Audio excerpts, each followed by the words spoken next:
अस्सलाम वालेकुम दोस्तों, मैं हूं आपका एडवाइज़र आफ्ताब शकील। एक दोस्त ने कमेंट्स किया कि सर हमारे रकबे से जो है ना वो डेग गुजर रही है, यानी नाला गुजर रहा है। महकमा नहार ने जो है ना हमारे रकबे से नाला गुजारा है। तो अब हम लोग ये चाहते हैं कि जितने हमारे रकबे में से नाला गुजरा है उसका हम जो है ना वो महकमा नहार वालों से यानी सरकार से जो है इसका मुआवजा हासिल करें। तो उसका आप हमें तरीक़ाकार बता दें कि हम किस तरीके से जो है ना वो अपने रकबे का मुआवजा हासिल कर सकते हैं। तो आज की वीडियो मेरी इसी के मतलब होगी। अगर आपको ज़मीनी मामलात में किसी भी किस्म का मसला है तो नीचे कमेंट्स करें, हम इंशाल्लाह एक पूरी वीडियो बनाकर आपका मसला हल करेंगे। लेकिन उससे पहले मेरे चैनल को सब्सक्राइब करें, साथ बेल आइकन को क्लिक करें ताकि मुझे पता चले आप मेरे मैच्योर सब्सक्राइबर हैं, मैं जल्द से जल्द वीडियो बनाकर आपकी रहनुमाई कर सकूँ। इसके लिए मेरा भाई आपका जो है ना वो तब्दीली हकूक़ मलकियत का इंतकाल होगा। जब भी कोई भी सरकारी काम किया जाता है, मिसाल के तौर पर अगर किसी के रकबे से रोड गुजर रहा है, या किसी के रकबे से कोई नहर का गुजर होना है, या किसी के रकबे से कोई नाले का गुजर होना है, तो सरकार क्या करती है कि सरकार सबसे पहले उन जो है ना उन रकबे का सर्वे करके उनको वो निशानियाँ लगाते हैं। निशानियाँ लगाकर जो मुतलका अफराद का रकबा होता है उनको इत्तला की जाती है कि जो हुकूमत ने ये फ़ैसला लिया है कि यहाँ से डेग नाला यहाँ से जो है ना वो नहर गुजरेगी, यहाँ से रोड गुजरेगा। तो लिहाजा इतना रकबा जो है उस पर आपकी जो फसल लगी या फसल को काट लें। अगर किसी का वहाँ पे घर बना होता है तो उसको बता दिया जाता है जी आप इतनी तरीक से पहले पहले जो है ना वो अपना मलबा जो है ना वो यहाँ से उठा लें। अगर आप इतनी तरीक से पहले पहले जो है ना अगर आप अपनी फसल नहीं काटते या अपने घर का मलबा नहीं उठाते तो फिर जो है ना आपकी फसल भी ज़ाया हो जाएगी और आपका मकान भी गिरा दिया जाएगा। फिर आप हुकूमत से कोई गिला शिकवा नहीं कर सकते। तो हुकूमत की जो है ना वो पॉलिसी के मुताबिक 3 बार जो है ना वो लोगों को टाइम दिया जाता है। तो 3 बार अगर लोग अपनी फसल नहीं काटते, अपने घर का मलबा वहाँ से नहीं उठाते, तो हुकूमत जो है ना वो फिर अपने एक्शन लेते हुए वो उसको जो है ना वो ज़ाया कर देती है। तो अब हुकूमत ये चाहती है कि जो रकबा हम लोगों का इसमें सड़क के अंदर लेके आ रहे हैं या डेग के अंदर नाला या नहर के अंदर हम लेके आ रहे हैं, तो हो सकता है कि वो बंदा गरीब वो इतनी अफोर्डेबिलिटी ना हो कि वो इस नुकसान को बर्दाश्त कर सके। तो हुकूमत क्या करती है कि हुकूमत उसको जो है ना वो मुआवजा देती है कि जो रकबा हम आपका इस्तेमाल कर रहे हैं उसका हम आपको मुआवजा दे रहे हैं। यानी वो रकबा हम आपको मुआवजा दे के आपसे रकबा एक तरह का कह लें कि ख़रीद रहे हैं। हालांकि जितना भी रकबा लोगों का होता है ना वो लोगों की मलकियत में हो, उसकी चाहे रजिस्ट्री हुई हो, लेकिन वो होता सरकार का ही है। जब सरकार को ज़रूरत पड़े सरकार वो रकबा जो है ना ज़ब्त कर सकती है, कोई बंदा भी सरकार के ख़िलाफ़ एक्शन नहीं ले सकता। लेकिन हुकूमत फिर भी जो है ना अपने जो बशिंदगान हैं उनको फैसिलिटेट करती है, उनको हसूल मुआवजा देती है कि आप ये मुआवजा ले के जो है ना आप किसी और जगह पे रकबा ख़रीद के आप वहाँ पे खेती बाड़ी कर सकते हैं, वहाँ पे आप अपना घर बना सकते हैं। अब जो ये मुआवजा जो है ना ये जिस तरह से हम आम जगह ख़रीदते हैं या फ़रोख्त करते हैं उस तरह से नहीं मिलता कि यानी डीसी रेट से जो है ना हम बहुत ज़्यादा पैसों में जो है ना रकबा अपना सेल कर देते हैं। ये हमें मुआवजा मिलता है जी डीसी रेट के मुताबिक, जो हर साल डिप्टी कमिश्नर की तरफ से एक रेट तय होता है महकमा माल में, उसके मुताबिक मुआवजा मिलता है, जिसको खसरा वैल्यूएशन भी कहा जाता है और जिसको शेड्यूल रेट भी कहा जाता है। अब आप जो है ना अगर आपके रकबा में से कोई डेग नहर सड़क वगैरह गुजर रही है तो आप उसका मुआवजा किस तरह से हासिल कर सकते हैं। उसके लिए जिस तरह महकमा माल के अंदर तहसीलदार एक रेवेन्यू ऑफिसर होता है जिसके पास अथॉरिटी होती है महकमा माल के अंदर इंतकालात वगैरह पास करने की, इसी तरह महकमा नहार के अंदर जेलदार ऑफिसर होता है।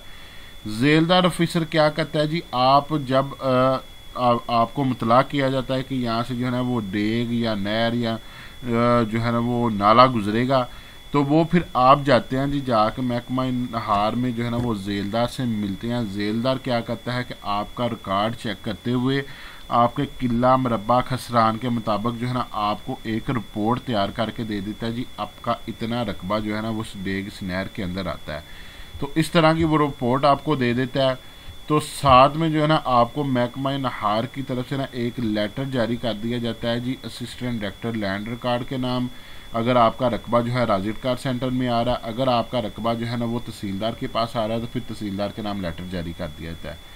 लेटर में लिखा जाता है जी फ़लाँ फ़लाँ आर्डर के मुताबिक फ़लाँ तहसील फ़लाँ मौज़ा में एक नाला के लिए इतना रकबा दरकार है, तो इतने रकबे में जो है ना वो इतने रकबे का इंतकाल जो है ना बाहक महकमा इनहार मंजूर किया जाए, ताकि मुतासरीन अपने हिस्से के मुआवजे की अदायगी बाह वाला इंतकाल फैसला शुदा के मुताबिक की जाए अशद ज़रूरी है। यानी उसमें लिखा जाता है असिस्टेंट डायरेक्टर लैंड रिकॉर्ड को कि महकमा इनहार ने यह फ़ैसला किया है कि इन रकबा जात में, यानी उन्होंने पूरा पेपर वर्क किया होता है, मैं आगे जाके आपको दिखाता हूँ।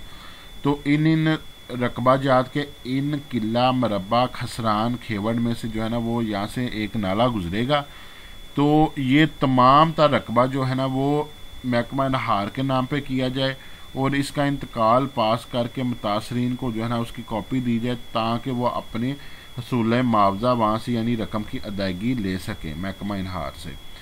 नोट क्या है जी, बावक्त इंतकाल रकबा सरकार को मद्देनज़र रखते हुए महकमा इनहार की मलकियत में इंदराज ना किया जाए। यानी उनके कहने का मतलब जो है कि जो सरकारी रकबा है ना जहाँ से वो नहर गुजर रही है, तो महकमा इनहार भी सरकारी अदारा ही है, तो सरकारी अगर रकबा आ जाता है तो उस सरकारी रकबे को महकमा इनहार की मलकियत में ना डाला जाए, उनके नाम पे ना इंतकाल किया जाए, क्योंकि इनहार भी जो है ना वो सरकार का सरकारी रकबा है, तो रकबा भी सरकार का, तो इसके लिए जो है ना इंतकाल करने की ज़रूरत नहीं है। फिर वो कहते हैं जी अगर किसी भी अदालत से हुक्म मुतनाई हो तो इसको मद्देनज़र रखा जाए, यानी अगर किसी भी अदालत से किसी भी रकबे पर जो है ना वो स्टे लगा हुआ है तो उसको मद्देनज़र रखते हुए जो है ना इंतकाल किया जाए। कल को ये नहीं हो सकता कि वो आप महकमा इनहार पर डाल दें जी इस पर महकमा इनहार वालों ने हमें कहा था जी इसका इंतकाल कर दें, हमने इसलिए कर दिया, तो आपने स्टे को भी मद्देनज़र रख के जो है ना वो करना है। तो इस तरह का वो लेटर आपको जारी कर देंगे। लेटर के साथ जो उन्होंने सर्वे करके ये समरी तैयार की हुई होती है, यानी जहाँ से वो नाला शुरू होना था जहाँ पे ख़त्म होना था उसके अंदर जितने भी मालकान है, जितना भी रकबा खसरा नंबरान आते हैं, उसकी एक पूरी डिटेल उन्होंने उनके सर्वे ऑफिसर ने तैयार की होती है। और जिस बंदे का जो महसूल मुआवजा के लिए वो अप्लाई करता है वो उसका टिक मार कर देते हैं। तो ये आपने ये लेके जेलदार वाला रिपोर्ट लेके और आपने जो है वो जो लेटर इशू हुआ था उनकी तरफ से महकमा इनहार की तरफ से वो, और जो उन्होंने सर्वे किया था एक पूरी डिटेल तैयार की थी, ये लेके साथ में आपने अपने आईडी कार्ड लेना, ओरिजिनल आईडी कार्ड लेना है जिस बंदे का रकबा है। अगर तो उसका रकबा पटवारी के पास है तो वो चीज़ें लेके पटवारी के पास चला जाएगा। पटवारी क्या करेगा कि उसकी फ़ाइल को देखते हुए जितना उसका रकबे में जो है डेग या नाला गुजर रहा है वो उसके मुताबिक उसका इंतकाल दर्ज करेगा। तहसीलदार इंतकाल पास करके पटवारी उसको इंतकाल की कॉपी प्रोवाइड कर देगा, वो वहाँ से महकमा इनहार से जाके अपने मुआवजा ले लेगा इंतकाल जमा करवा के। अगर राजिद कार्ड सेंटर के पास है तो आपने राजिद कार्ड सेंटर जाना है, इंटर होंगे, साथ ही दरवाजे के लड़का बैठा होगा, वो आपसे पूछेगा जी क्या काम है, वो आपने बताना जी मैंने तब्दीली हुकूक मलकियत का इंतकाल करवाना है। वो आपको यहाँ से टोकन निकाल के देगा। आपने सर्विस एरिया में बैठ के बारी का इंतज़ार करना है कि किस काउंटर पर आपका टोकन आता है। जिस काउंटर पर आपका टोकन आएगा आपने वो फाइल और अपना आईडी कार्ड लेके वहाँ पे चले जाना, उसको बताना है जी मेरे रकबे से डेग या नाला गुजर रहा है, तो लिहाजा जो है ना मैं अपने रकबे का इंतकाल जो है वो महकमा इनहार के नाम पे करवाना चाहता हूँ, तब्दीली हुकूक मलकियत का इंतकाल, ताकि मैं जो है ना जितने मेरे रकबे से नाला गुजरा है उसकी मैं वहाँ से हसूल मुआवजा हासिल कर सकूँ, रकम हासिल कर सकूँ। वो इंतकाल दर्ज करने के बाद आप वो एक चलान देंगे, उसके साथ एप्लीकेशन देंगे। ये चलान और एप्लीकेशन आपने फ़ी जमा करवाने से पहले इसको डिटेल से पढ़ लेना है। इसके ऊपर आपका नाम, वल्दियत, कौम, शनाख्ती कार्ड नंबर, रकबा वगैरह सारा लिखा होता है, ठीक है। तो जिस बंदे का रकबा आ रहा है, जिसको जा रहा है, ये सारा आपने पढ़ लेना। अगर आपको लगता है कि कहीं पर कोई गलती हो रही है तो आपने फ़ौरन उसी लड़के के पास जाना जिसने आपको चलान बना के दिया था, उसको बोला था कि आपने ये चीज़ गलत लिख दी है। अगर आप फ़ी जमा करवाने के बाद जाएंगे तो फिर एक बहुत लंबा प्रोसेस है, आप जो है ना वो फिर आपको बहुत ज़्यादा परेशानी का सामना करना पड़ेगा। वो चलान लेके जैसे ही आप राजिद कार्ड सेंटर से बाहर निकलेंगे, ये साथ ही BOP का बोर्ड लगा हुआ है, ये कमरा होता है, खिड़की पर आप पैसे जमा करवाएंगे। पैसे जमा करवाने के बाद आप स्कैनिंग वाले लड़के के पास चले जाएंगे। लड़का आपकी तमाम फाइल को स्कैन करेगा। स्कैन करने के बाद वो आपको ADLR साहब के पास भेज देगा। ADLR क्या करेगा, आपकी फ़ाइल का मुताला करेगा। फ़ाइल का मुताला करने के बाद अगर आपकी फ़ाइल बिल्कुल एक्यूरेट है, इसमें कोई किसी किस्म की गलती नहीं है, तो वो आपका इंतकाल पास कर देगा। इंतकाल जो उसके ऊपर इस तरह मंजूरशुदा लिखा आ जाएगा और लिखा आ जाएगा तब्दीली हुकूक मलकियत का इंतकाल है, महकमा नहार के नाम पर हो रहा है।